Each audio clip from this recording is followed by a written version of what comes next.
आप सभी साथियों को बहुत बहुत नमस्कार, बहुत बहुत स्वागत है आज के सुबह सवेरे सेशन में। आशा करता हूं कि आप बहुत ही शानदार होंगे, स्वस्थ होंगे, स्वच्छ होंगे और अच्छी तैयारी कर रहे होंगे आपके प्रमोशन एग्जाम की और आने वाले इंटरव्यू की भी तैयारी कर रहे होंगे।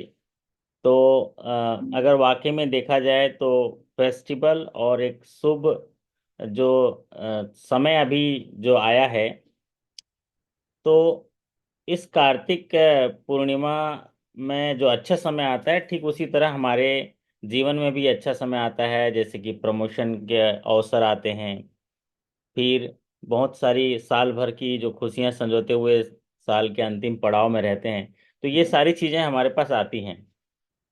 जीवन का असली जो उद्देश्य है वो हर घड़ी प्रेरणा शक्ति इकट्ठा करना है और वर्तमान में जो हमारा कर्म है उसको पूरे पूरे 100% समर्पण के साथ करने की कोशिश करनी है। जैसे वर्तमान में अभी हमारा रोल क्या होना चाहिए? पढ़ने के लिए होना चाहिए, सीखने के लिए होना चाहिए और नई जानकारियां इकट्ठा करने के लिए होनी चाहिए, ताकि उसका इस्तेमाल आने वाले प्रमोशन एग्जाम में करेंगे। बस अगर एक ही भाव आपके अंदर आ गया कि वर्तमान में मेरा जो रोल और रिस्पॉन्सिबिलिटी है उसको मैं 100% समर्पण के साथ कर लिया, तो सफलता आपको हमेशा मिलती रहेगी और सफलता के साथ साथ उसका आनंद भी मिलता रहेगा। जीवन में सफलता लक्ष्य नहीं होना चाहिए। जीवन में सफलता पाने के लिए आपका प्रयास जब करते हैं तो उस सफर का आनंद भी लेते चलिए, क्योंकि ये जो समय गुजर जाएगा दोबारा कभी जिंदगी में नहीं आएगा।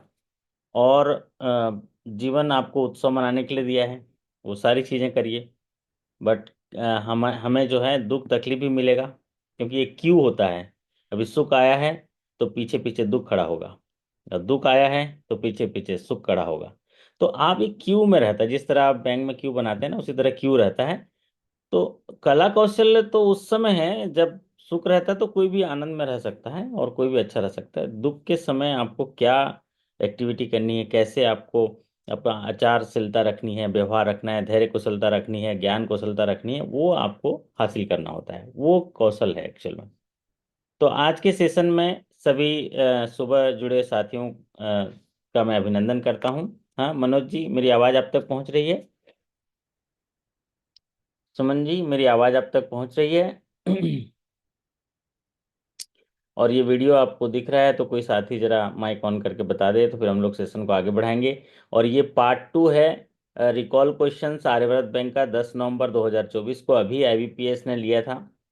तो इसके रिकॉल क्वेश्चंस जो होते हैं वो हिंट्स होते हैं, ट्रेंड्स होते हैं, और इस ट्रेंड्स के आधार पर आपको एक टॉपिक को पढ़ना होता है, और जितने क्वेश्चंस होते हैं उतने टॉपिक आपको इशारा करते हैं। तो सभी साथी हमारे कह रहे हैं कि शानदार आवाज आ रही है, वाह बहुत बढ़िया। अभी एक बढ़िया प्यारा सा गीत भी सुन रहे थे, है ना? राधे कौन सा पुण्य किया आपने कि हरि रोज तेरे घर आते हैं। तो इसका समझ ये लगा कि हमें एक अच्छा काम करते रहना होगा। अच्छा काम करते रहने से क्या होगा कि भगवान हमारे द्वार पर आएंगे और हमें प्रेरणा शक्ति देंगे, आशीर्वाद देंगे, ताकि जिस काम को हम कर रहे हैं उसमें और जो है प्रभाव बढ़ जाएगा उसका, और वो सही जगह जो है पहुंच जाएगा। तो आज रिकॉल क्वेश्चन का नेक्स्ट पार्ट है। पहले पार्ट में हमने 30 क्वेश्चन डिस्कस किए थे, आज बाकी क्वेश्चंस को हम डिस्कस करेंगे इस सेशन में। तो चलिए मैं आपको लिए चलता हूँ क्वेश्चन नंबर 31 पर। तो क्वेश्चन नंबर 31 जो है यहाँ पर स्क्रीन पर आप देख सकते हैं। Who can impound the counterfeit note? Counterfeit currency notes IBPS की दृष्टि से और बैंक की दृष्टि से, आरबीआई की दृष्टि से, देश की दृष्टि से, काउंटरफिट करेंसी नोट जो है क्रिमिनल है, ऑफेंस है, जो देश की अर्थव्यवस्था को जो है नुकसान पहुंचाता है। इसलिए आप लोग देखे होंगे सभी एग्जामिनेशन में सारे स्केल में काउंटरफिट करेंसी नोट के बारे में सवाल कहीं ना कहीं से पूछता है। यहाँ पर सरल सवाल पूछा कि काउंटरफिट करेंसी नोट जो है कौन इंपाउंड कर सकता है? Bank, post office, RBI, treasury, all of the above. तो हमारे सभी साथी जो है ऑल ऑफ द एबव के सवाल को पढ़ते नहीं है, वो सीधे ऑल ऑफ द एबव को सही करते हैं। काउंटरफिट जो करेंसी नोट्स होते हैं उसके बारे में कोई साथी कुछ बता पाएगा? इंद्रजीत जी या हमारे सर्वेश जी, काउंटरफिट करेंसी नोट जो है क्या होता है और इसके साथ कैसा व्यवहार करना चाहिए? Sir counterfeit counterfeit note. Note. हाँ, बोलिए बोलिए। बोलिए। कैश सर, काउंटरफिट नोट अगर कैश काउंटर पर आते हैं तो 5 से ज्यादा होते हैं तो सर एफआईआर करते हैं। अगर 5 से कम होते हैं तो उनको जब्त करके सर इम्पाउंड सील लगाकर उसको वापस नहीं करते हैं सर। अच्छा, बहुत बढ़िया, मतलब उसको जब्त कर लेते हैं और उसको पावती दे देते हैं, एक्नॉलेज कर देते हैं। जी जी और जी सर। उसकी रिपोर्टिंग कितने दिनों में की जाती है काउंटरफिट करेंसी नोट की? हम्म। 7 दिन के अंदर सर। हाँ, आरबीआई को 7 दिन के अंदर की जाती है। और एफआईयू को कब की जाती है, कोई साथी बताएंगे? 15 दिन में सर। 15 दिन में, ठीक है। आरबीआई को 7 दिन में की जाती है और एफआईयू को 15 दिन में की जाती है। और फिर नोट्स किसको दिए जाते हैं एफआईआर के सर साथ? वो फिर वापस बैंक आ जाते थे, 3 साल रखने होते हैं सर उनको नोटों को। ठीक है। जब एफआईआर किया जाता है, 5 या 5 से अधिक एक सिंगल डिपॉजिट में काउंटरफिट करेंसी नोट आता है तो एफआईआर करना होता है। एफआईआर के साथ नोट देते हैं। और फिर उसके बाद पुलिस से जब वो कार्रवाई के बाद वापस आता है तो 3 साल रखना है। तो यहाँ पर इम्पाउंड कर सकते हैं ऑल ऑफ द एबव, मतलब सभी सभी को इम्पाउंड करना है। जब भी कोई नकली नोट आता है तो समझ लीजिए वो अर्थव्यवस्था को नुकसान पहुंचा रहा है, तो इसको हमको जो है जब्त करना है। अगला सवाल आपकी स्क्रीन पर लेकिन देखिए। सर इसमें जो आरबीआई नहीं था, उसमें था इश्यूएंस करेंसी डिपार्टमेंट, सर वो भी करता है क्या? इशुएंस करेंसी डिपार्टमेंट वही आरबीआई का एक विंग है। अच्छा, जी जी। इशू डिपार्टमेंट जो होता है ना, वही नोट जारी करता है। और जब आपके करेंसी चेस्ट जो होते हैं ना, करेंसी चेस्ट, जैसे आप लोग ज़्यादा पैसा होता है तो करेंसी चेस्ट में जमा करते हैं, पैसे की ज़रूरत है तो करेंसी चेस्ट से आता है। ठीक उसी तरह करेंसी चेस्ट जो इशू डिपार्टमेंट से पैसे का लेन देन करते हैं। तो बैंकों से जो नोट जमा करने जाते हैं आरबीआई में, इशू डिपार्टमेंट में, तो उनमें अगर भी नकली नोट आता है तो वो भी वो इस तरह का काम करते हैं, वो भी जब्त करते हैं उसको, ठीक है। तो वो पेनल्टी के रूप में भी आता होगा आपके पास। नेक्स्ट सवाल है, आपके एग्जामिनेशन में आया था, what is the appreciation award of how much rupees for suggestion of unique name of the mobile app of Aryavart bank? Aryavart bank के लिए कोई सा अभियान आया होगा एचआर से कि सभी जो साथी हैं वो सजेशन देंगे मोबाइल ऐप के नाम का, यूनिक सजेशन, जिसको सेलेक्ट किया जाएगा उसको कुछ प्राइज दिया जाएगा। ये क्या आया था सर्वेश जी, बताइए तो, आप एग्जामिनेशन दिए? सर ये नहीं था सर, ये क्वेश्चन नहीं था। एक हम्म। हमारा सर्कुलर हुआ था सर जनवरी में, आर्यावर्त परामर्श योजना सर। अच्छा। उसके लिए पूछा था फर्स्ट प्राइज क्या होता है सर, 2500 रुपये होता है उसके लिए सर। 2500 रुपये होता है? हाँ, आर्यावर्त परामर्श योजना सर, इसके लिए तो 5,000 होता है, लेकिन ये क्वेश्चन था नहीं सर उसमें। ये क्वेश्चन नहीं था। हम्म। ओके। तो वो क्वेश्चन क्या था कि सर कि मतलब आर्यावर्त परामर्श योजना में फर्स्ट प्राइज कितना होता है, ये था सर। आर्यव्रत परामर्श योजना, तो उसमें कोई भी हाँ स्टाफ सदस्य एम्प्लॉय जो है वो परामर्श दे सकता है ना। हाँ और हाँ हाँ सर, जी जी जिसका सर। सुझाव अच्छा रहता है उसको फर्स्ट प्राइज में 2500 रुपये हाँ, मिलते हैं। 2500 रुपये मिले। और ये मोबाइल ऐप के लिए जो था वो सजेशन में जिसका अच्छा लगा होगा, यूनिक लगा होगा, उसको तो 5000 का 5,000 रुपये मिलेंगे। तो कई साथियों ने इसको भेजा है लिख कर, हो सकता है उनके समझने में कुछ होगा, है ना। तो ये बैंक के इनिशिएटिव्स हैं, बैंक है ह्यूमन जो पोटेंशियल है बैंक के पास, उनका इस्तेमाल करना चाहती है, उनके आइडियाज़ और उनके सजेशन मांगती है, और उनको एप्रिसिएशन और उनका मोरल बूस्टअप करने के लिए उनको छोटे छोटे रिवार्ड और रिकग्निशन देती है, जिससे कि एक नए जो सजेशंस के लिए एक स्वस्थ प्रतिस्पर्धा जो है स्थापित होता है। तो हमारे सर्वेश जी बता रहे हैं, और कोई साथी बता सकते हैं कि इस तरह का परामर्श वाला जो है वो तो अभी सर्वेश जी ने ही भेजा था। हाँ सर। हाँ। Sir hello. हाँ जी। सर वो परामर्श वाला ही था, आर्यावर्त परामर्श योजना के लिए कितना फर्स्ट अवार्ड है? मैं अच्छा, सब हम लोगों को भी सर यही ऐप वाला लगा था तो 5,000 ही मारे थे, लेकिन था परामर्श वाला ही। चलो परामर्श वाला में 2500 सही होगा। काफी हाँ, सारे 2,500 लोगों है ने गलत सर। कर दिया, क्योंकि मेरे पास हाँ जितने सवाल आए सब लोगों ने यही हाँ सर, सवाल। यही यही 5,000 सबने मारा है, लेकिन वो 2,500 ही था उसका।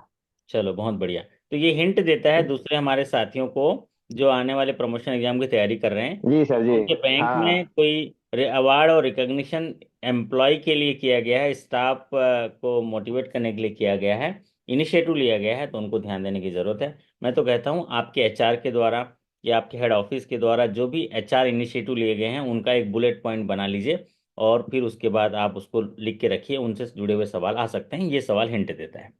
चलिए अगला सवाल आपकी स्क्रीन पर। Who is the refinance agency for agriculture credit in rural area? ये सवाल ऐसे ही आया था कि कुछ अलग तरीके से आया था सर्वेश जी? ऐसे ही था सर, नाबार्ड है। ऐसे ही था। Sir okay. ऐसा ही डायरेक्ट ऐसे ही आया था जैसा सर। है हुआ आया था। अच्छा। हमारे कुछ साथी गुरु पूर्णिमा की हार्दिक शुभकामनाएं दे रहे हैं आप सभी को। इंद्रजीत जी की तरह से जो है गुरु पूर्णिमा या कार्तिक गुरु पूर्णिमा की आपको बहुत बहुत शुभकामनाएं।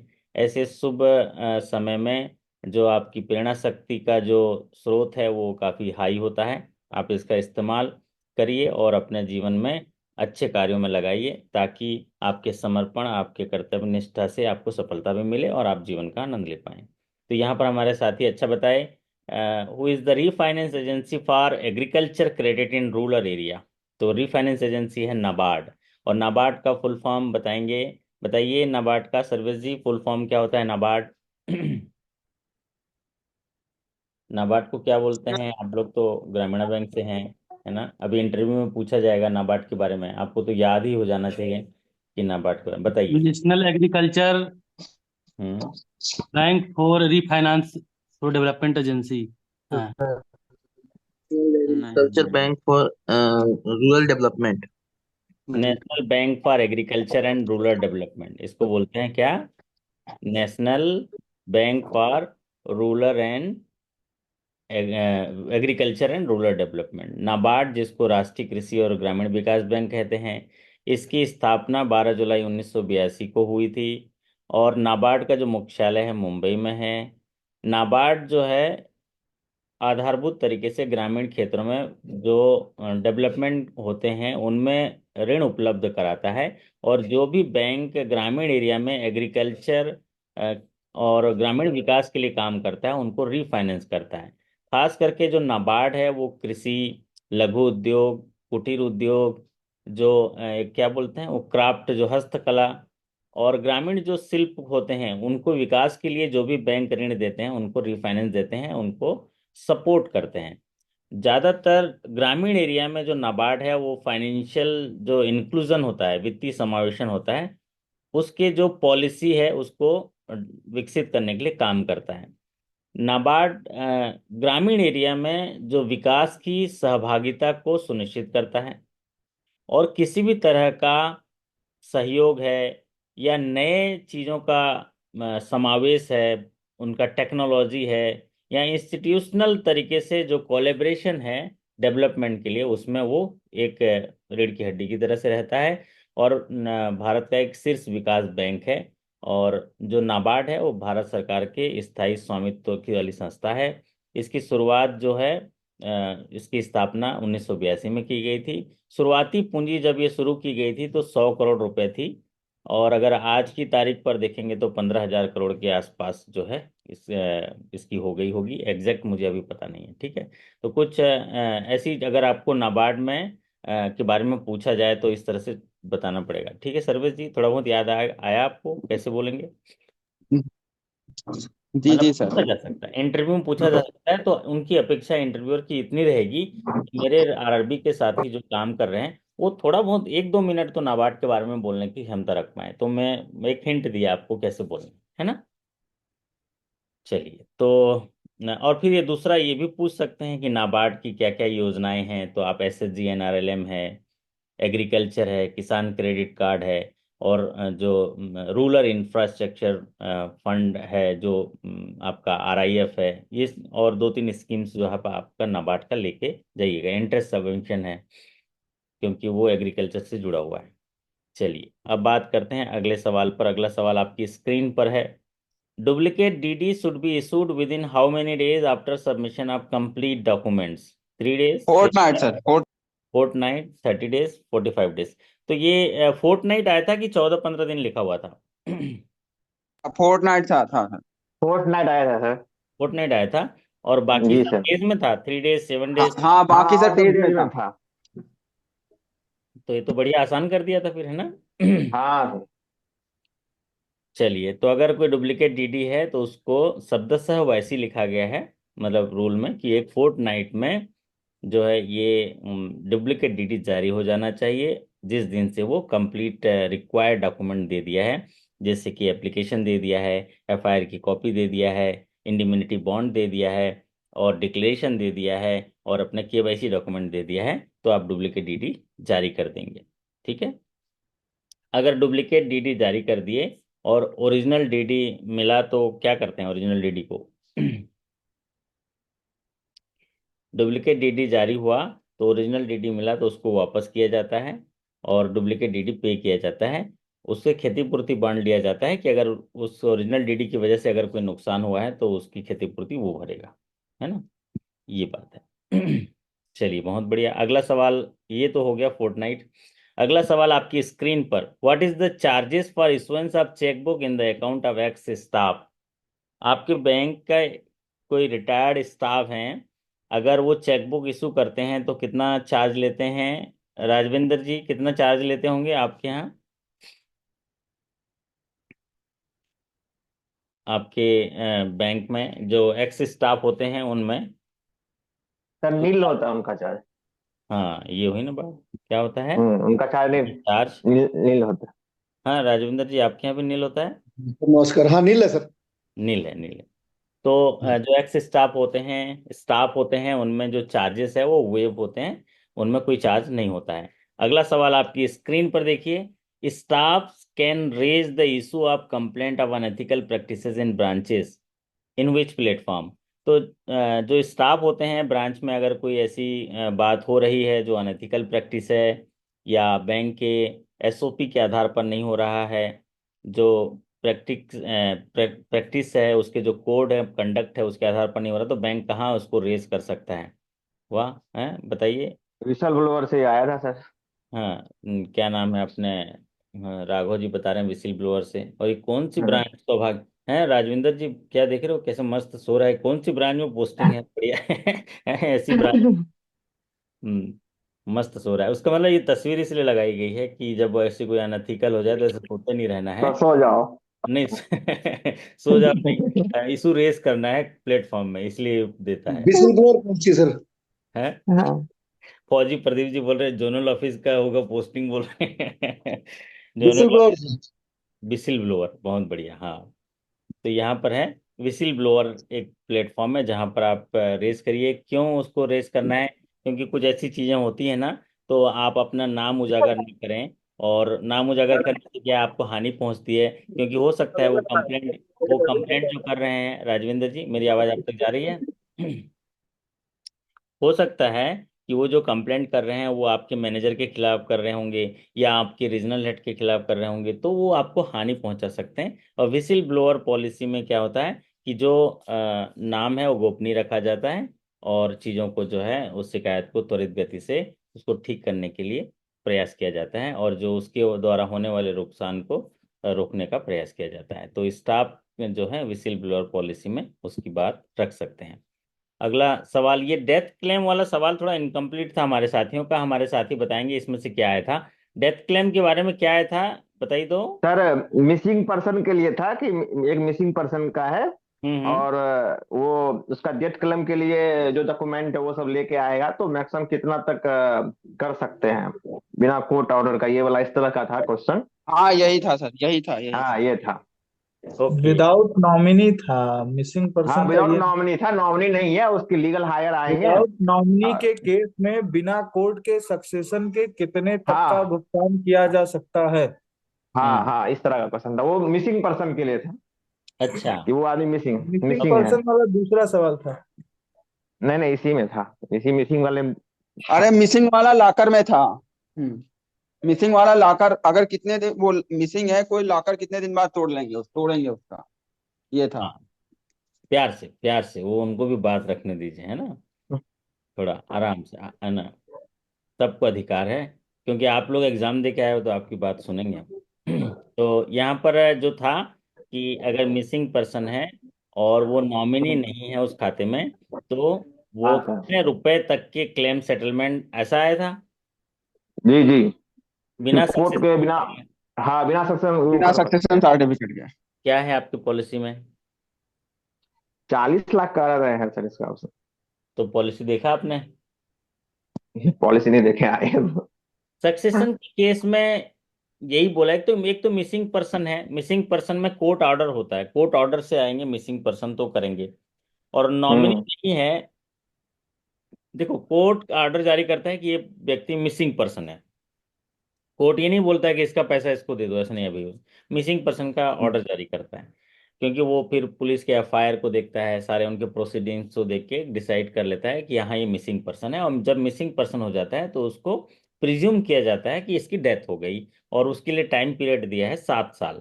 अगर कोई व्यक्ति 7 साल तक मिसिंग है और कोर्ट से ये ऑर्डर ले आता है तो उसको बैंक के दृष्टि से उसके खाते का सेटलमेंट किया जाता है, presumed as a death claim settlement. और डेथ क्लेम सेटलमेंट में क्लियर गाइडलाइन ये दिया है कि सक्सेशन सर्टिफिकेट इंसिस्ट नहीं करना चाहिए जब तक कोई विवाद ना हो। अगर सारे लीगल हेयर्स जो है वो कंसेंट दे रहे हैं, कोई विवाद नहीं है, तो दे देना चाहिए। लेकिन अब इसको पॉलिसी देखना पड़ेगा। आप सवाल आप लोगों ने नया किया है, तो अगर कई बैंकों के आधार पर वहाँ पर दिए हैं कि इतने रुपए तक के हम सक्सेशन नहीं लेंगे, लेकिन पॉलिसी में 40 लाख तक है, लेकिन मेरा गलत हो गया। लेकिन आरबीआई कहता है कि सक्सेशन सर्टिफिकेट के लिए इंसिस्ट ना किया जाए जब तक कि कोई विवाद ना हो। तो इसको जरा हम रिव्यू करते हैं, इसको देखते हैं। तो 40 लाख है सर, आपकी मतलब जहां पॉलिसी एक तक। बार भेज दीजिएगा, उसको देख के एक बार रिव्यू कर, है ना। तो एक हमारे जो साथी अभी आने वाले प्रमोशन एग्जाम है, तो डेथ क्लेम को अच्छे से देख लेंगे, डेथ क्लेम पॉलिसी को एक बार अच्छे से पढ़ लीजिएगा, क्योंकि हर एग्जामिनेशन में एक डेथ क्लेम जो है सवाल पूछता है ना फौजी प्रदीप जी। आप तो इतने लगभग इस 2024 से पढ़ रहे हैं, जितने भी एग्जामिनेशन होता है एक सवाल डेथ क्लेम से आ ही जाता है। सरल हो कठिन हो सकता है, बट एक सवाल आ रहा है, ये नया सवाल पूछ लिया। चलिए, अगला सवाल आपकी स्क्रीन पर है। Grace period is available in which bill payment, कौन से बिल में ग्रेस पीरियड दिया जाता यूजांस बिल। यूजांस यूजान। बिल। है? कितने दिन का दिया जाता है? 3 दिन। 3 दिन का सर। बहुत बढ़िया, तो ये आप लोगों ने सही किया। अगला सवाल जी सर। आपकी स्क्रीन पर, ये सवाल पढ़िए जरा Raghavendra ji. What code is used for NEFT RTGS remittance, IFC code. एकदम सरल आया था, सीधा आया था एकदम। हाँ सीधा से, ऐसा सेम टू लाइन था सर। तो आईएफएससी लिखा हुआ था कि और इंडियन फाइनेंशियल सिस्टम कोड लिखा था? आईएफसी लिखा, आईएफएस गायब था उसमें सर। अच्छा, ओके। हाँ। तो ये पॉपुलर सीरीज का सवाल है, बहुत पुराना सवाल है, मतलब एनईएफटी आरटीजीएस जब शुरू शुरू में आया था तब से ये सवाल आ रहा सर है ना। मुझे जहां तक याद आ रहा है, इसमें केवल आईएफएस लिखा था, तो क्या आईएफएस ही होगा या कुछ और नहीं? हाँ आईएफएस आईएफएस, कोड और लिखा था। ऑलरेडी क्वेश्चन में कोड लिखा हुआ है ना। हाँ हाँ हाँ आईएफएस हाँ। कोड लिखा है सर। कोड लिखा था सर आगे उसमें, आईएफएस कोड। हाँ ठीक है, क्वेश्चन में कोड लिखा ही हुआ है तो आईएफएस होगा ना, इंडियन फाइनेंशियल सिस्टम, और क्वेश्चन में ही कोड लिखा है इसीलिए, है ना। चलिए बहुत बढ़िया। अगला सवाल आपकी स्क्रीन पर, एनआरओ से जुड़ा हुआ कोई सवाल आया था, कोई साथी याद करके बता पाएगा क्या आया था? सर एनआरओ से क्वेश्चन ये आया था कि इसमें उसके डिपॉजिट कितने दिन के बाद उसको पेमेंट करेंगे मिनिमम। अच्छा, हम्म। तो उसमें सर ये भी था कि उसमें पैसा केवल विदेश से ही जमा होता है, यहाँ नहीं जमा होता, उसमें कुछ भी जमा हाँ, नहीं। 1 ईयर ही तो होगा आंसर इसका सर। नहीं नहीं, एनआरओ में तो लोकल लोकल भी जमा हो सकता है एनआरओ में। लेकिन उसमें लिखा था, उसमें केवल लोकल नहीं जमा हुआ, केवल विदेश सर से ये ही पैसा लंबा जमा क्वेश्चन हुआ। था, उसमें पूरा 3-4 लाइन का क्वेश्चन इसमें था ये पूरा, लेकिन एनआरओ पे क्वेश्चन ही था। हम्म। क्वेश्चन ये और था वो कि अगर कोई एनआरओ अकाउंट है और उसमें केवल विदेश से ही पैसे जमा हुए हैं, तो हम्म अगर वो बंद कराना चाह रहा है तो कितने दिनों के बाद उसे बिना कोई चार्ज काटे चार्ज, हम बंद हाँ दे करेंगे। सकते हैं। हाँ ये था वो सर। ये इस तरह से सर पूरा सवाल है। तो 1 साल तक रखना ही होगा उसको, उसके बाद ही बंद कर। हाँ 1 साल आंसर इस समय लगाए थे सर। चलिए, और फिर तो सही हो एनआरई गया या सर। एनआरआई से भी कोई सवाल था? नहीं इससे नहीं था सर। इससे नहीं था सर। नहीं इससे नहीं था। ओके, एनआरआई से भी कोई सवाल नहीं था? नहीं उससे भी नहीं था। नहीं था। विदेश चलिए, उससे एक ही क्वेश्चन था। एक ये सवाल हमारे साथियों ने फिर लिख के भेजा हमको क्या भेजा है? कि with in a period of days of हाँ ये क्वेश्चन ओपनिंग था। अकाउंट द फॉरेन हाँ फॉरेन स्टूडेंट स्टूडेंट शुड का। सबमिट द हाँ ये था। ब्रांच। हाँ ये था सर। ये था ना। इसका तो पॉपुलर सीरीज का।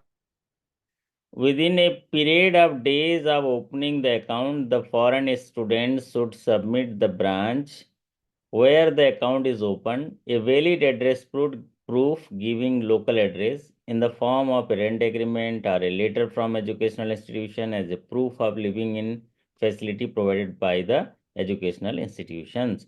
इसमें ये कहा गया है कि कितने समय के बाद अगर कोई फॉरेन से आया और इंडिया में पढ़ने के लिए आया और वो खाता खोलता है तो कितने दिनों के अंदर वो लोकल एड्रेस प्रूफ उसको सबमिट करना होगा, क्योंकि वो विदेश से आया है तो उसके पास पासपोर्ट होगा, वहाँ का एड्रेस होगा। और यहाँ पर जब इंडिया में आएगा अकाउंट खोलेगा तो कितने दिनों के अंदर जो है उसको लोकल एड्रेस प्रूफ देना है, या तो फौजी प्रदीप जी के यहाँ रेंट में रहेंगे, या नहीं तो कहीं से एजुकेशनल इंस्टीट्यूट का टाई अप है तो वहाँ से रखेंगे। तो ये सवाल पूछा था, यही आया था सर्वेश जी। हाँ सर, यही था। तो यही आया था। तो क्या लिखा आपने? 30 डेज सर। 30 डेज, बहुत बढ़िया। तो 30 डेज इसका सही आंसर है। अगला सवाल आपकी स्क्रीन पर, GST registration, what is the minimum amount for GST registration, ये कैसा सवाल आया था, जरा खुल यही बताइए। था सर, यही था। यही है। टर्नओवर में था सर, कितना टर्नओवर करेंगे कि उसको रजिस्ट्रेशन की जरूरत नहीं, अगर कराता है तो कितना अमाउंट होना चाहिए मिनिमम। तो गुड्स का करंट आया था अकाउंट के कि लिए सर, करंट अकाउंट के लिए था सर। करंट कि कोई अकाउंट? करंट अकाउंट, हाँ करंट अकाउंट है, उसमें मिनिमम कितना टर्नओवर करेगा तो जीएसटी उसको करना पड़ेगा। 40 लाख, है ना?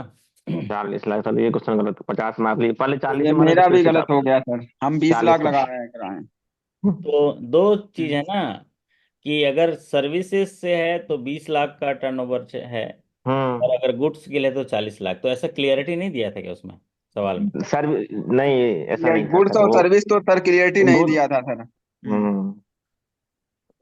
तो अगर मिनिमम बोले तो 20 लाख सही होगा फिर। हम सर 20 लगा कर आए थे।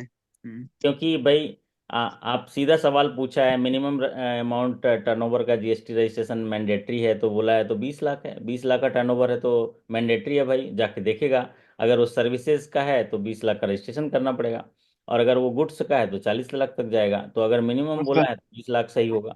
20 लाख सही है सर्विस का, हमारा सही हो गया सर। सही हो गया। आज चाय पिलाइए हमारे 20 अरे साथी यहाँ पर। बिल्कुल सर, आइएगा सर। ये 20 साथी हमारे हैं, देखिए 20 लाख सही हो गया।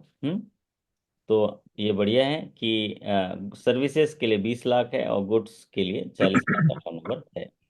अगला सवाल आपकी स्क्रीन पर देखिए यहाँ पर, CRR is maintain in which balance? NDTL sir, NDTL. अरे वाह। Net demand time liabilities. और ये स्क्रीन, ये देख रहे हैं कैसे दिख रहा है? फौजी प्रदीप जी हैं, आवाज आ रही? फौजी प्रदीप जी, चाय पानी हो गया? हाँ सर जी, आवाज आ रही हाँ। है। जय महाकाल हैं, हर हर महादेव बोल दीजिए साथ हर साथ। हर महादेव, हर हर महादेव। आप तो जब भी आए ना तो पहले ही हर हर महादेव बोल दिया करिए, उधर से सब सारी प्रेरणा शक्ति आ जाएगी, है ना? तो फौजी प्रदीप जी, ये देखिए तस्वीर देखिए, क्या लिख रहा है, CRR is maintain is which balance? क्या लगता है आपको, सीआरआर किस पर मेंटेन करना पड़ता है? एनडीटीएल। एनडीटीएल। और एनडीटीएल क्या नेट है? Demand and time liability. Net demand and time liability. यानी डिमांड और टाइम लाइबिलिटी को जान लीजिए। डिमांड लाइबिलिटी जो करंट अकाउंट और सेविंग अकाउंट है, टाइम लाइबिलिटी जो फिक्स डिपॉजिट है। तो दोनों को जोड़ेंगे तो डिमांड एंड टाइम लाइबिलिटी होगा। अब नेट आ जाता है। नेट का मतलब ये हो गया, अगर बैंक ने कोई डिपॉजिट दूसरी जगह डिपॉजिट कर दिया है दूसरे बैंकों में तो उसको माइनस कर देंगे। तो ये नीचे देखिए, एक नीचे पत्थर एक ठो माइनस कर दिया गया है ना? है, देख रहे हैं देवेश जी? जी सर। एक पत्थर माइनस कर दिया गया है, मतलब क्या है, जी बैंक ने पब्लिक से डिपॉजिट तो लिया, लेकिन वो डिपॉजिट को जो है दूसरे बैंकों में इन्वेस्ट कर दिया है, तो उसको माइनस कर देंगे तो net demand and time liability आ जाएगा। तो सीआरआर जो मेंटेन होगा एनडीटीएल पर आएगा, net demand and time liability. और डिमांड और सर टाइम इसमें लाइबिलिटी, और उसमें वो जो इन्वेस्टमेंट दूसरे बैंकों में कर दिया है उसको माइनस कर देंगे। ठीक है। सर इसमें एक ऑप्शन था जो बिल्कुल मिलता जुलता था, कंफ्यूज करने के लिए एकदम, मतलब मुझे याद नहीं एग्जैक्ट वर्ड, बट था कुछ ऐसा। हाँ, सब सब क्वेश्चन मायावी रहते हैं ना, है ना? नहीं मतलब एक एक एक आध लेटर वेटर कुछ बदला था सर।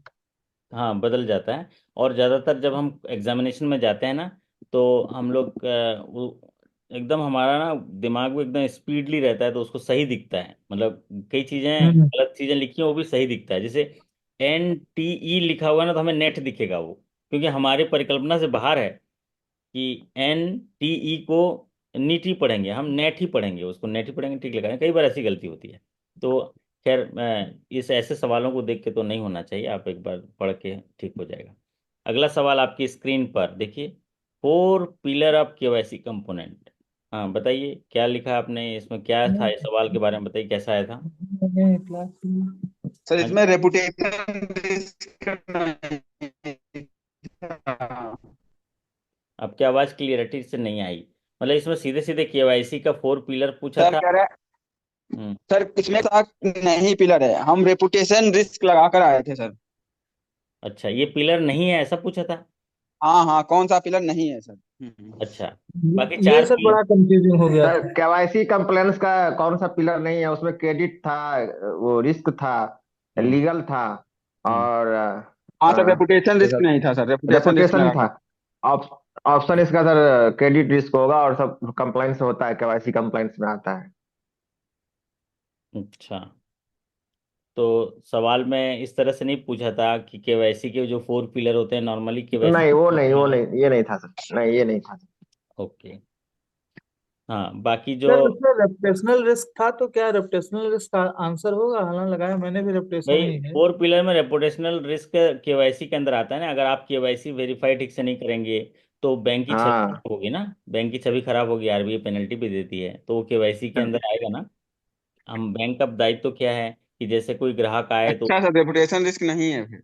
हाँ रेपुटेशन सर रिस्क। वो रिस्क वाला एंटी मनी लॉन्ड्रिंग में था, इसलिए क्रेडिट नहीं था, केवाईसी क्रेडिट वाले में रिस्क नहीं था। जो होता है ना, क्रेडिट रिस्क केवाईसी के अंदर नहीं आता है, क्योंकि क्रेडिट रिस्क आप सर लेते हो ना, आप केवाईसी बारबर चुनते हो ना। केवाईसी सर केवाईसी में वाला था, उसमें हम्म। हॉबीज ऑफ कस्टमर था आंसर।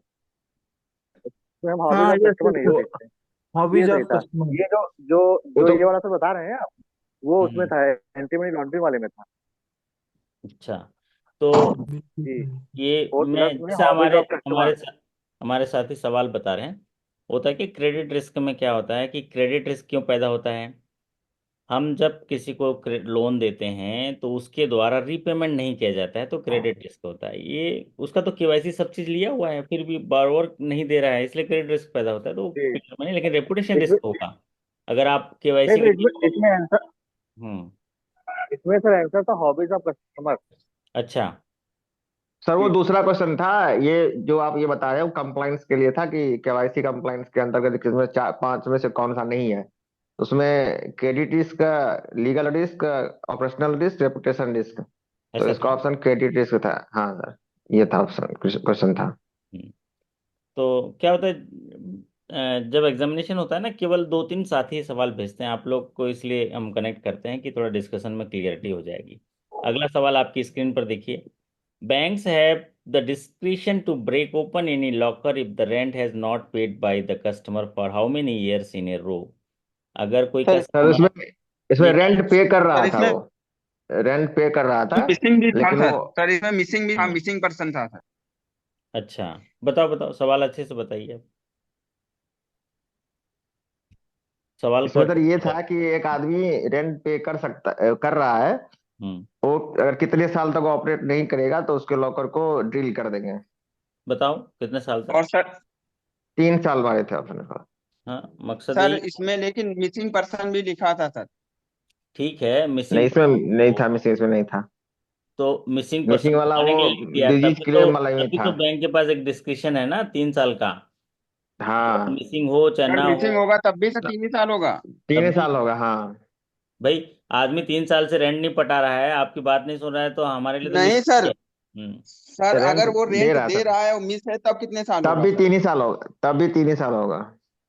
नहीं, रेंट दे रहा है और वो मिसिंग है ओपन, ऐसा करके लिखा है। नहीं केवल ना, मिसिंग लॉकर नहीं था असल में। हाँ ऑपरेट हाँ नहीं हो सर, रहा अगर था। रेंट दे रहा है वो मिसिंग है तब कितना होगा आंसर सर इसका। लेकिन लॉकर ऑपरेट नहीं कर रहा है वो 3 साल तक। नहीं, नहीं कर हाँ लॉकर रहा हाँ। ऑपरेट नहीं कर रहा है, लेकिन सर रेंट बराबर तो एक बात पे बताओ, कर एक रहा बात है। बताओ, जब लॉकर ऑपरेट नहीं करता है तो इनऑपरेटिव लॉकर कर देते हैं। लो और मीडियम हम्म, रिस्क के लिए कितने साल तक ऑपरेट नहीं करेगा तो इनऑपरेटिव हो जाएगा, 3 साल तक। 3 साल। और इनऑपरेटिव हो जाएगा तो नोटिस दे के उसको ब्रेक ओपन करेंगे, क्योंकि वो व्यक्ति जी। लॉकर ऑपरेट ही नहीं कर रहा है, मतलब आप सेफ कस्टडी जैसा है। तो उसके लॉकर को ब्रेक ओपन हम्म, कर देंगे और उसमें रखा हुआ सोना चांदी को सील बॉक्स करके हम सेफ कस्टडी में रख देंगे, क्योंकि उसको लॉकर देने की जरूरत क्या है, जब ऑपरेट नहीं कर रहा है तो वो लॉकर खाली कर देंगे, दूसरे को देंगे। ये अपने राघव जी चौधरी जी को दे देंगे, इनके नाम में जी चौधरी है, सर। सोना चांदी ज्यादा होगा, जी, दे देंगे, हमारे ब्रांच में भी है, भी लॉकर भी। है ना। और वो जो हम्म। एक बात बताओ, लॉकर किस लिए देते हैं? डेली डेली आके खोलेगा या आपकी जरूरत पड़े पर अपना सामान ले जाएगा? जब वो 3 साल तक का ऑपरेट ही नहीं कर रहा है, इनऑपरेटिव कर देते हैं लॉकर को, और फिर उसके बाद हम उसको नोटिस देते हैं और लॉकर को ब्रेक ओपन करते हैं, वहां से मटेरियल निकालते हैं और फिर उस मटेरियल को जो है सील बॉक्स कर देते हैं, पंचनामा बना देते हैं और फिर सेफ कस्टडी में रख के फिर स्ट्रांग रूम में रख देते हैं। बराबर है देवेश जी? जी क्लियर? सर, जी चलिए, समझ में आ गया सर। समझ में आया तो बोलिए ये अहो। मैंने गलत कर दिया है, मैंने लो लो रिस्क में जाकर के 10 साल कर दिया। ठीक है, गलती बार बार करिए, बहुत बार करिए, लेकिन वही गलती बार बार ना करिए। तो ना इससे करिए। क्लियरिटी हो गया, अब तो आएगा तो गलती नहीं करोगे आप, है ना। नहीं सर। चलो बहुत बढ़िया। हाँ फौजी प्रदीप जी, समझ में आया? आप कुछ बोलने नाराज हैं आज? हम्म। नहीं सर, बस सुन रहे हैं। सुन रहे हैं, वाह। नाराज क्यों होना सर? चलो बहुत बढ़िया। आपकी आवाज़ आती रहनी चाहिए, बुलंद आवाज़, है ना। हमारे लाडले हो आप, दुलारे हो आप। तो और सबसे बढ़िया, बहुत प्यारे हो आप। फिर कब बुला रहे हो? आपकी तरफ इशारा कब करोगे? हम्म। आप जब भी आ जाइए। वैसे आज देव दिवाली है यहाँ पे सर, आज का तो नजारा ही कुछ और होता है। अरे हाँ, आज तो पूरा घाट पूरा सज गया होगा सब। हाँ, पूरा घाटों को सजाया जाता है और लाइटिंग शो वगैरह होता है, बहुत ही अच्छा वो होता है आज। अरे वाह वाह, आप तो बहुत सौभाग्यशाली हैं। और पूरा वो नाव वाव सब सजाए दिए होंगे ना गंगा किनारे? हाँ हाँ हाँ सर। बहुत बढ़िया, वाह वाह। बहुत। तो ये सवाल में कोई डाउट तो नहीं है आपको? नहीं सर, बिल्कुल क्लियर है। ये तो, ये सवाल पढ़िए तो क्या बोल रहा है, देखिए तो। फौजी प्रदीप जी, सवाल देखो, कुछ बोल रहा है, आपसे जुड़ा हुआ, नोट से जुड़ा हुआ है। According to the Reserve Bank of India, notes of rupees and above should be sorted through machines that meet the RBI standards. इसमें आरबीआई, 100 रुपीज एंड एबव होगा सर। बहुत बढ़िया। आरबीआई का स्टैंडर्ड है, क्लीन नोट पॉलिसी है, उसमें कहता है भारतीय रिजर्व बैंक की जो भी बैंकों में नोट्स आते हैं वो कितने रुपए या उससे अधिक के नोट्स होंगे तो उसको मशीन के द्वारा सॉर्टिंग होनी चाहिए। सॉर्टिंग का मतलब ये होता है, उसमें मशीन में डालेंगे तो वो वहाँ से issuable note, soil note, mutilated note, fake note सब अलग कर देता है। तो जिसको बोलते हैं होनी चाहिए। और इसका टेट क्या है, टर्न अराउंड टाइम, देवेश जी? इसका कितने दिनों में सॉर्टिंग हो जानी चाहिए? टी आज प्लस बताएं। One day. T T+1 T sir. Plus और अगर नहीं हुआ तो क्या पेनल्टी है? अगर T+1 डे में नहीं किए तो आरबीआई क्या पेनल्टी उसकी इम्पोज करती है? 5,000। 10,000 रुपये। ठीक है, 10,000 रुपये, ये उल्लंघन हो गया ना। 10,000 रुपये करती है। और ये कैसे देखती है? वो सीसीटीवी में देखती है, मतलब ये करेंसी चेस्ट को विजिट करती है, ब्रांचेस को तो नहीं करती। ब्रांचेस को करने पर भी वो कर सकती है वैसे, लेकिन सीसीटीवी में देखती है अगर आपने नोट को सॉर्टिंग नहीं किया, क्योंकि वहाँ सॉर्टिंग करके रिपोर्टिंग करना होता है। जैसे आज का नोट आया तो सॉर्टिंग करके उनको ना सॉइल नोट में भी रिपोर्टिंग करनी होती है, म्यूटिलेटेड में भी करनी पड़ती है, और वो मिलान होना चाहिए। और वो रॉन्ग रिपोर्टिंग हो गई तो भी 10,000 की पेनल्टी है, और वो सही होनी चाहिए। और आरबीआई को रिपोर्टिंग करने का टाइम क्या है, रंजीत लाल जी? हमारे रंजीत जी? 7 PM 7 PM, 7 7 पी बजे और अगर 7 बजे मान लीजिए नहीं कर पाए रंजीत जी, तो क्या दंड का प्रावधान है? दंड 15,000, कितना?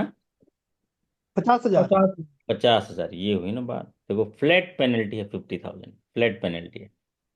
चलिए, तो यहाँ पर क्या है, 100 के अबव के नोट की सॉर्टिंग हो जानी चाहिए मशीन के द्वारा, as per RBI standard.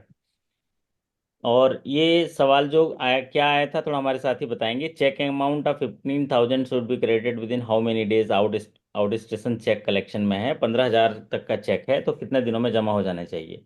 Ranjit जी, कितने तो दिनों में यार हो ये जाना चाहिए? क्वेश्चन क्वेश्चन ये नहीं था सर, क्वेश्चन ये हाँ। था कि जो आप पहले पेमेंट कर देते हैं, वो हम्म। अकाउंट कितना दिन चला होना चाहिए कि उसका पेमेंट कर देंगे? उस 15,000 नहीं दे देते हैं, पहले उसको पेमेंट कर हाँ, देते हैं, तत्काल क्लियरिंग क्रेडिट में भेज चाहिए। देते तो। हाँ, तत्काल क्रेडिट वाला था सर। 6 महीना उसमें हो 6 जाना मंथ ऑप्शन लगाए, हाँ 6 महीना लगाए थे ऑप्शन से। बहुत बढ़िया। 6 महीना हो जाना चाहिए। हम्म। सेटिस्फैक्टरी ट्रांजेक्शन होने चाहिए। हाँ, कभी उसमें बाउंस नहीं होना चाहिए बाउंस नहीं चेक होना पहले कभी। चाहिए, है ना। हाँ। और हाँ, वो अकाउंट में जो है ऐसे देखना चाहिए कि प्रॉपर केवाईसी होना चाहिए। केवाईसी कंप्लाइंट होना चाहिए। बहुत बढ़िया। तो हम्म। यहाँ पर इमीडिएट क्रेडिट कर देते हैं। तो ये इसके कंडीशन के बारे में पूछा गया।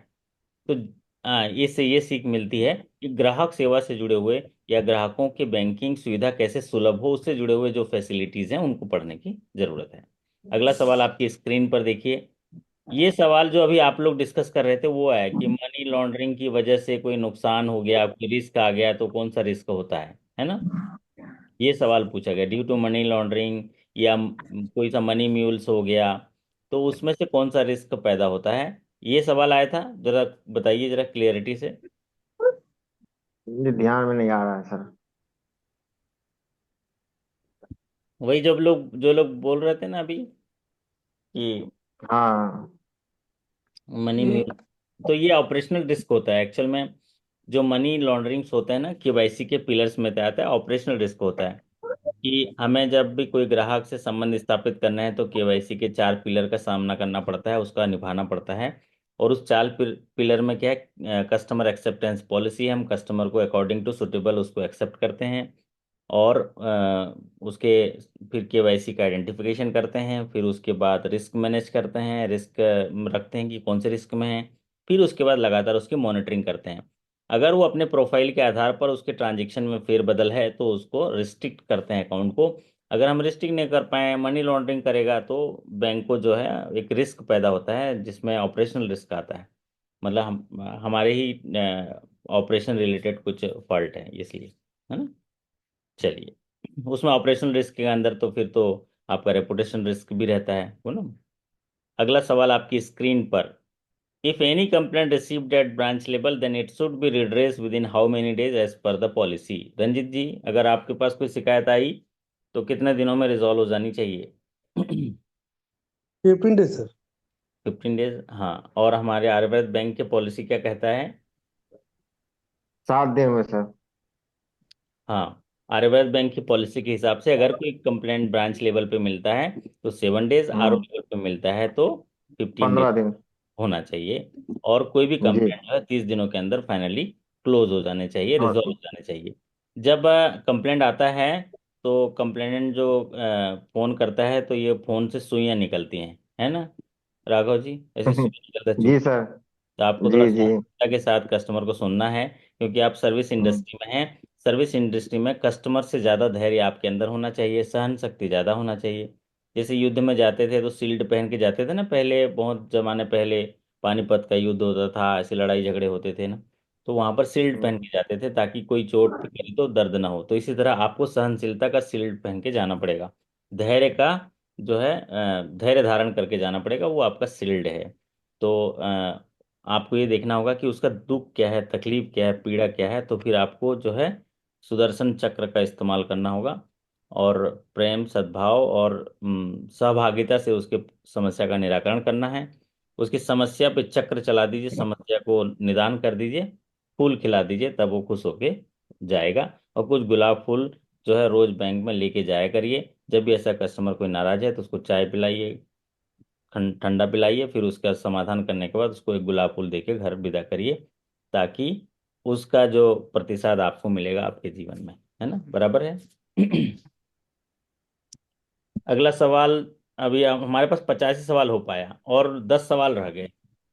10 सवाल कुछ सर याद है इसके अलावा तो कुछ बता। इसमें सर एक क्वेश्चन ये था कि मिनिमम डिपॉजिट कितना है उसका, एफडी खोलेंगे 7 से 14 दिन के लिए, अमाउंट कितना होगा। अच्छा, हम्म। कितना अमाउंट पूछा ये था। डिप हाँ, अमाउंट पूछा था सर कि मिनिमम एफडी मिनिमम। कितना करते हो आप। हाँ, 7 से 14 दिन के लिए। सर हम 5,000। इसमें तो गलती। 5,000। नहीं सर, ये हमारे उसमें लिखा हुआ है डिपॉजिट मैनुअल में। एक हम्म लाख रुपया हमने 5,000 हमारे उसमें है लिखा हुआ है इंटरेस्ट वाली टेबल में, लेकिन इनका ऑप्शन 1 लाख रुपया है सर। क्यों 1 लाख हमने एक से लाख गलत नीचे कर सर, नहीं दिया। 1 लाख से नीचे एफडी नहीं करोगे। 1 लाख से नीचे एफडी नहीं एक करोगे। नहीं सर, 1 लाख सर से सात। 7 से 5,000 है, 14 5,000 है। 7 से 14 दिन के लिए मिनिमम अमाउंट का एफडी कितना करेंगे, अगर कोई कस्टमर आपके यहाँ आते हैं 7 से 14 ये दिन के लिए एग्जैक्ट एफडी खुलवा रहे हैं। सवाल था। हम्म ये था। हमने 5,000 ऑप्शन हम भी लगाए हैं सर, लेकिन डिपॉजिट मैनुअल में लिखा है 1 लाख रुपया, हाईलाइट करके लिखा हुआ है सर। अच्छा, हम्म। ओके। और क्या, ये तो फिर 51 सवाल हो गए, और 9 सवाल क्या है। एक सर एक क्वेश्चन ये लिखा था कि branch to branch cash minimum कितना रुपया हाँ, बिना गार्ड, मैक्सिमम कितना बिना गार्ड हाँ, का वो कैश देगा इधर सर। से उधर कितना ले जा सकते हैं बिना गार्ड के। 20 लाख। 20 लाख। 20 लाख, हाँ। हम्म। तो ये तो अच्छा सवाल था। हाँ सर, इसके बाद और 2 क्वेश्चन हो गया। अरे यहाँ तो 5 लाख में लूट हो जाती। हाँ, तो हो कुछ भी सकता है, लेकिन जानकारी होना जरूरी है ना। लूट तो कुछ भी हो सकता है। उत्तर प्रदेश है सारा, सर प्रश्न भी आपके पास है, उत्तर भी आपके पास है। और बताइए। सर और दो दो दो दो फॉरेन अकाउंट से भी आया था कस्टमर। हाँ, तो एक अभी सर एक वो क्वेश्चन क्वेश्चन, एक खटका सर से रिलेटेड एक था। एक सर वो क्वेश्चन था कि कोई कस्टमर केवाईसी के लिए आया तो उससे हॉबी नहीं पूछेंगे, उसमें ऑप्शन हॉबी वाला था कि हम्म। हॉबी उसमें नहीं ऑप्शन होगा, ये था। एक कोई हाँ, क्वेश्चन खटका से भी था। हाँ फटका का था सर, यूएस से फटका कहाँ से लिए गए हैं, तो यूएस उसका ऑप्शन होगा। अच्छा, अरे वाह, तो ये तो हाँ फिर हो गया। आपके फटका से आ गया। हाँ, खटका का हाँ, कंसेप्ट कहाँ से लिया गया है, ठीक कहाँ से ठीक। लिया गया है, तो इसका ऑप्शन यूएस मारे थे यूएस सर। से लिया गया, यूएस टैक्स हम्म, यूएस से कंप्लायंस है। कहाँ आया था भाई? अच्छा। और तो अभी 54 क्वेश्चन हो गया, 6 क्वेश्चन और बचा है।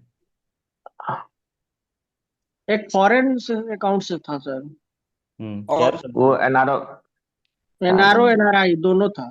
वो बता दिए क्वेश्चन एनआरओ वाला। हाँ, वो डिस्कस कर लेंगे। उसमें सर आंसर क्या होता है, मतलब कितने दिनों क्वेश्चन में क्या था उसका बताइए, क्वेश्चन क्या था? एड्रेस? एड्रेस वाला वो 30 डेज। स्टूडेंट वाला तो 30 अच्छा डेज ठीक है सर, तब सही है। 30 डेज है। 30 डेज वो डिस्कस ठीक कर है। लिए।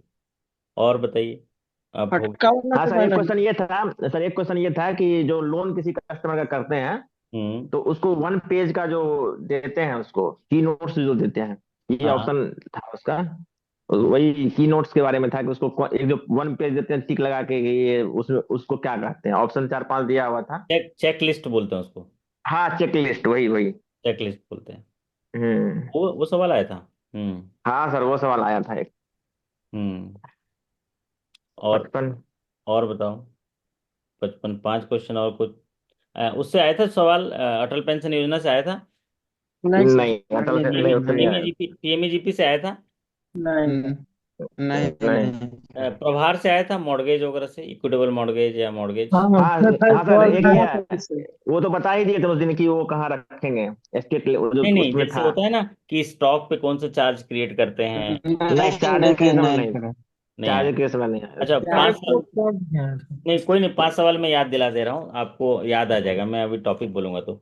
आप पहले बताइए। हम्म। वो उससे आया था क्या, री केवाईसी से आया था, कितने साल में करते हैं री केवाईसी? नहीं हाँ, नहीं सर। है। वैसे तो था है सवाल में। नहीं था रिकेवाईसी जो नहीं। क्वेश्चन था, मीडियम, उसके लिए था सर। तो वो तो डिस्कस कर डिस्कस, चुके हैं। हाँ डिस्कस। डिस्कस वो कर चुका है दूसरा। वो। अच्छा, इससे आया था सवाल, एजुकेशन लोन मैक्सिमम कितना? नहीं हाँ, नहीं एजुकेशन में तो नहीं था नहीं 4.5 साल, 4.5 लाख। नहीं नहीं। नहीं नहीं, सब्सिडी वो वाला नहीं था था। नहीं। ये नहीं था सर। नहीं नहीं नहीं एजुकेशन से नहीं आता। पीएमईजीपी से? नहीं सर। पीएम इस सबसे विश्वकर्मा? नहीं था क्वेश्चन। विश्वकर्मा? नहीं सबसे नहीं, नहीं सबसे नहीं आया। किसान क्रेडिट कार्ड?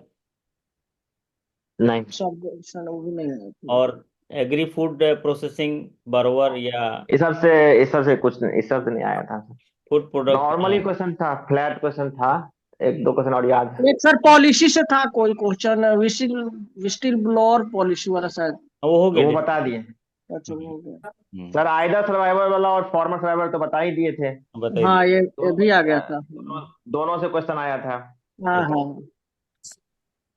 हाँ। अच्छा, वो ट्रांजेक्शन कोड से बारे में आया था क्या कुछ? ट्रांजेक्शन एक कोड? नहीं नहीं, उससे भी नहीं हाँ, आया। सीटीएस वाला आया था बस। पीपीएफ? इतिहास तो बता दिए। पीपीएफ पब्लिक प्रोविडेंट फंड का आया था। नहीं। सुकन्या समृद्धि? कन्या से भी नहीं। नहीं नहीं नहीं। नहीं। फ्रॉड रिपोर्टिंग आया था, फ्रॉड रिपोर्टिंग? हाँ, फ्रॉड रिपोर्टिंग आई थी सर। हाँ, तो वो हो जाएगा एक क्वेश्चन। वो एक एक एसटीआर से कितने दिन में करेंगे सीटीआर? एसटीआर सीटीआर 15 आया दिन था में। क्या? जी, S T R STR C T आया आर। था। एस टी एसटीआर आया आर था। है। हाँ, कोई एक आया था सर। 14 दिन वाला। दिन डेज बड़ा। हाँ, ओके। जो भी आया था सर इसमें सही है, ये मुझे कंफर्म था, इसलिए याद नहीं यार। अच्छा, सीजीटीएमएससी से आया था सवाल। नहीं सर, सबसे नहीं आया था। हाउसिंग लोन से आया था, हाउसिंग लोन से। नहीं। गवर्नमेंट बिजनेस कमीशन से आया था, गवर्नमेंट बिजनेस कमीशन। सर हाँ, पेंशन ये का आया आया था था। सर। पेंशन का आया था, पेंशन देखो। हाँ का एक कुछ क्वेश्चन, था। हाँ एक क्वेश्चन तो 8% बता दिए थे उस दिन, हो गया था कि उसको अगर हाँ नहीं पेंशन से करेंगे क्या आया तो। था, पेंशन से? पेंशन से ये क्वेश्चन आया था कि हमारे यहाँ से अगर पेंशन देते हैं उसको लेट कर सर देंगे तो एक कितना परसेंट चलेगा। कितना परसेंट देते हैं लेट हो गए तो? 8% सर। तो ये तो बताया नहीं, ये तो नया क्वेश्चन है हाँ सब। उस दिन हो चुका था क्वेश्चन उस। नहीं नहीं, उसमें कहाँ हुआ है, नहीं हुआ है। तो मैंने अच्छा तो तब ये क्वेश्चन ये भी हो गया सर। ये हो और गया। सर क्वेश्चन ये था कि टर्म डिपॉजिट में कितना मैक्सिमम जमा कर सकते हैं कि मैच्योरिटी से पहले नहीं तोड़ सकते उसको। हाँ, हाँ ये भी हाँ था। ये क्वेश्चन वाले थे, ये क्वेश्चन सर था। एक ये नॉन तो करोड़ कॉलेबल, नॉन कॉलेबल कितना है? हाँ ये एक 1 करोड़ करोड़ से ऊपर वाला था सर। एक क्वेश्चन और बताते हैं, 1 करोड़ वाला नहीं, था ये ये। तो 1 करोड़ वाला तो हो चुका है। नहीं वो नहीं तो जैसे सर सर, एक बल्क करोड़ ये डिपॉजिट था ना अलग कि था, ये पूछा था, क्वेश्चन अलग उसको भी था सर। पूछा था। अच्छा।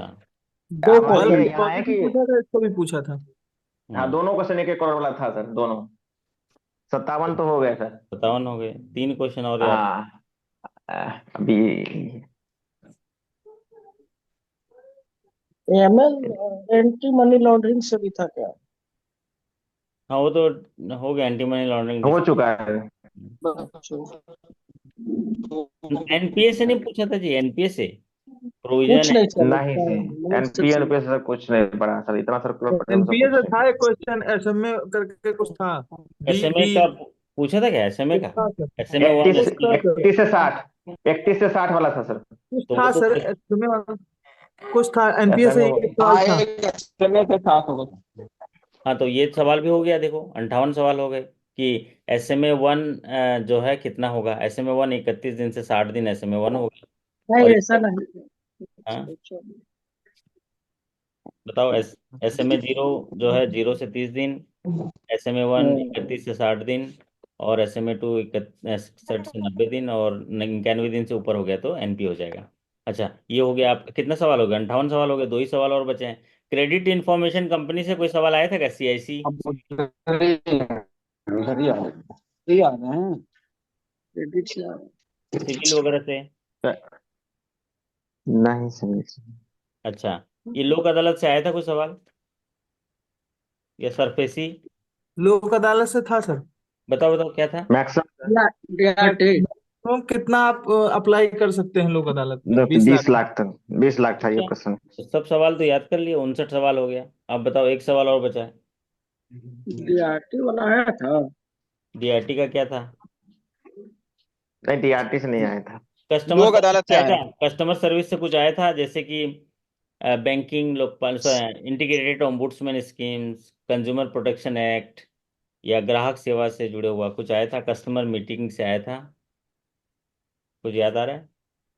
एमएसएमई से कुछ आया था, टर्नओवर से, टर्नओवर की हाँ, एनएम, टर्नओवर नहीं तो सही था है। सर, इन्वेस्टमेंट टर्नओवर कितना तो होगा, था। Micro small. हाँ, ये वाला था हाँ सर सर। एक वाला एक था सर, 1 से 5 पर करोड़ था, ये वाला था सर। 1 से 5 करोड़ क्या, माइक्रो? हाँ हाँ चलो वो माइक्रो। तो गया, हाँ राघव जी, वो 8 क्वेश्चन 60%। हो गया फिर तो, है ना? हाँ सर। तो ये हाँ ये चार। तो ये वीडियो अभी रिकॉर्डिंग भेजूंगा। तो 51 से लेके हम्म।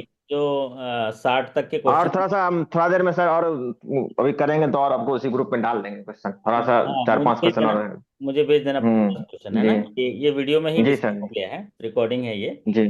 चलिए, बहुत हम्म। बढ़िया।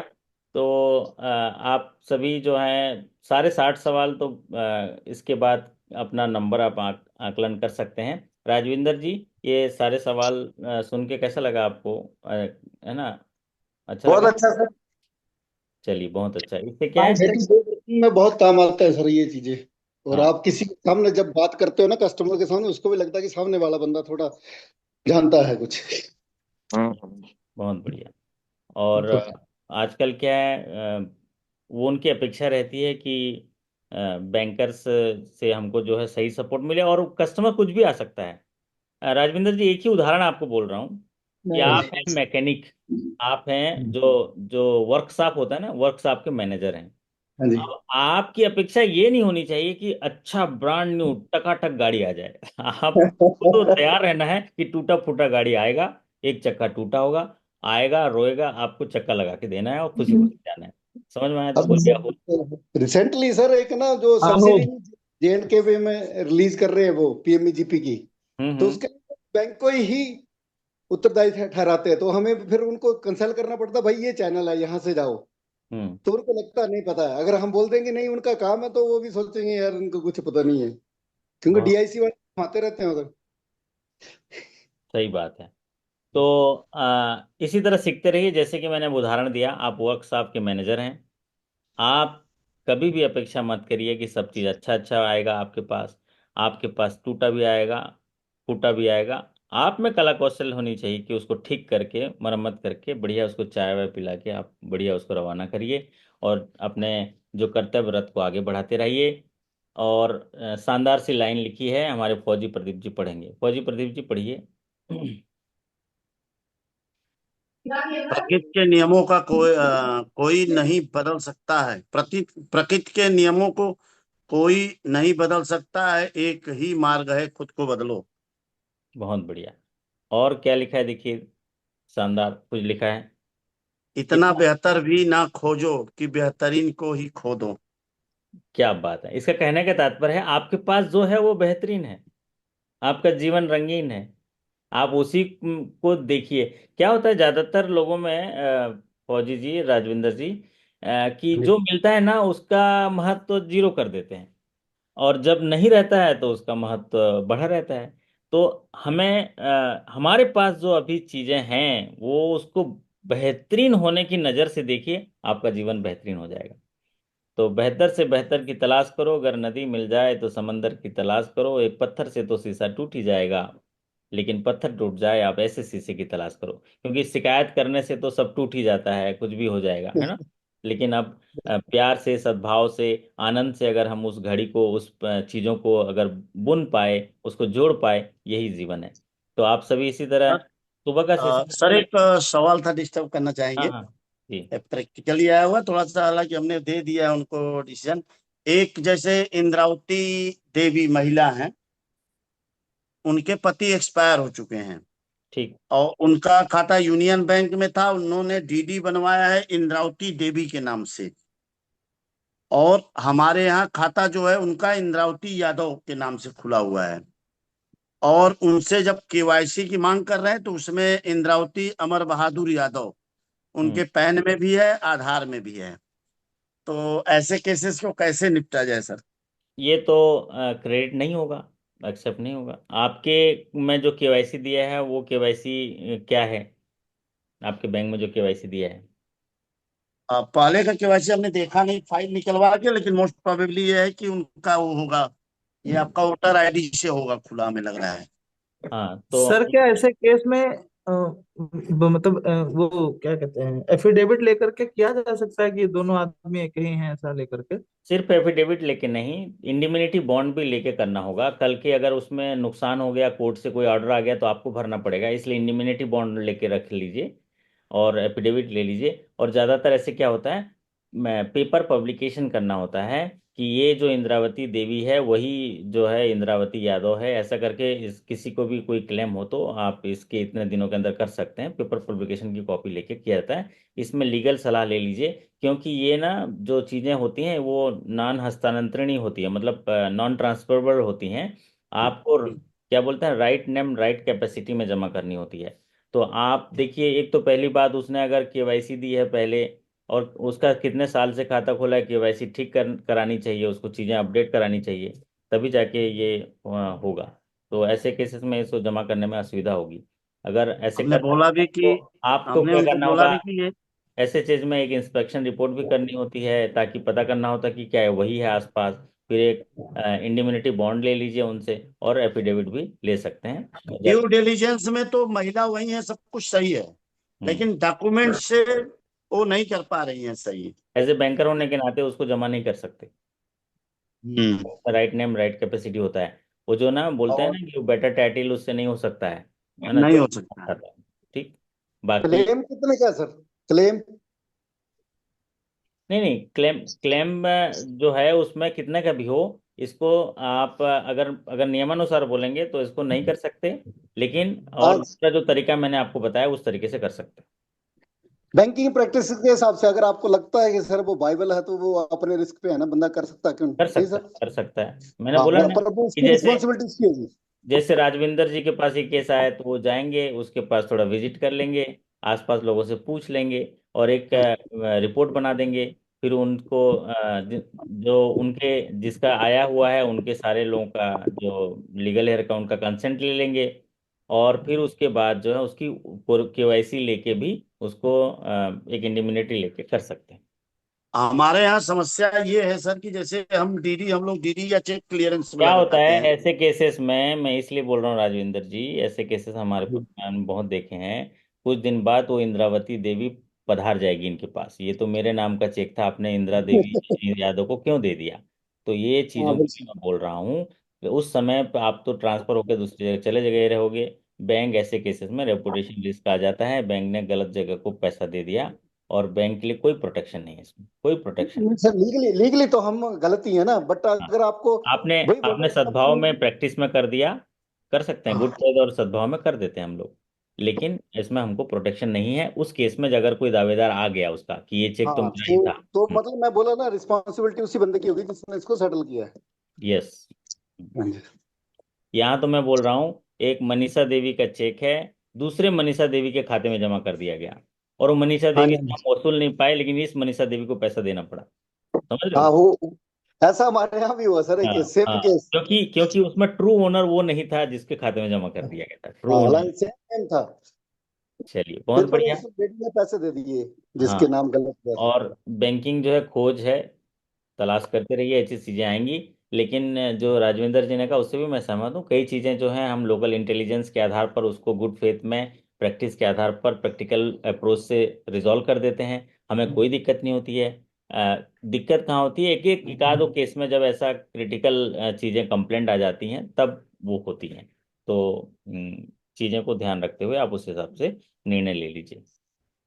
चलिए, आप सभी आज के सेशन में ध्यानपूर्वक सीखे हैं, बहुत सारे सवाल और हिंट मिला है। इस तरह रोज सीखते रहिए और मुस्कुराते रहिए, और पढ़ने का और सीखने का वादा निभाते रहिए। आप सभी के बेहतर स्वास्थ्य, शानदार सफलता और एक अच्छे जीवन की कामना करते हुए मैं आपसे विदा लेता हूं। फिर मुलाकात करेंगे अगले सेशन में, तब तक के लिए नमस्कार, बहुत बहुत धन्यवाद।